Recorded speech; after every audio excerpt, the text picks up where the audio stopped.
যেতিয়া এক্সামত এনেদৰে কুৱেশ্যন আহে আৰু কুৱেশ্যনটো হ'ল sin θ plus cos θ equal to 7/5 then sin θ cos θ কিমান হ'ব যেতিয়া এনেকুৱা ধৰণৰ কুৱেশ্যন আহে এণ্ড এক্সাম সময়ত আমাৰ যেতিয়া ব্ৰেইন নচলে তেতিয়া আমি কিদৰে এপ্ৰ'চ কৰিব লাগে আজি আমি এই ভিডিঅ'টোত তাকে শিকিম কুইক ভিডিঅ' হ'ব চাওঁ আহি তো যেতিয়া এনেকুৱা ধৰণৰ কুৱেশ্যন থাকিব sin θ plus cos θ and আমাক দিয়া থাকিব 7/5 তেতিয়া এটা কামে কৰিব both side square কৰি ল'ব both side square কৰি ল'লে আমাৰ ইয়াতে sin square θ a plus b whole square ফৰ্মত আমি ডিভাইড কৰি দিম cos square θ plus 2 sin θ cos θ equal to 7ৰ square কৰিলে 49 হ'ব and 5ৰ square কৰিলে আপোনাৰ 25 হ'ব ঠিক আছে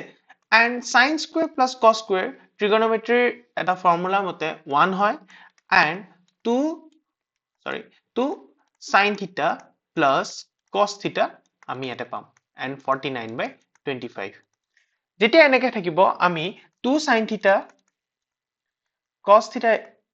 ৰাখি 1 টো আপোনালোকৰ সেইফালে লৈ যাম and যাৰ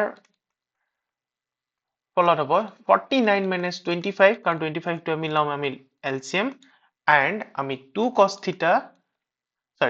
sin θ plus 2 sin θ cos θ আমি ভ্যালু পাই যাম কেনেকে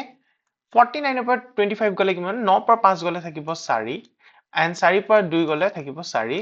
and 25 so ইয়াতে থাকিল 2 sin θ cos θ ভ্যালু আমি পাই গলো 24/25 and ইয়াতে যেতিয়া আমাক দিয়া গৈছে sin θ and cos θ into cos θ ৰ value that means sin θ cos θ আমি ভ্যালু পাই যাম 24/25 ঠিক আছে and 2 যেটো থাকিব আপোনাৰ হিফালে লৈ গলে আপোনাৰ হৈ যাব 1/2 হৈ যাব কাৰণ হেতু সাইডে যদি আপোনাৰ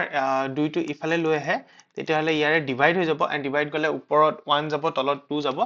and 2 ৰে আপোনাৰ 24 ক যাব 12 বাৰ that means sin θ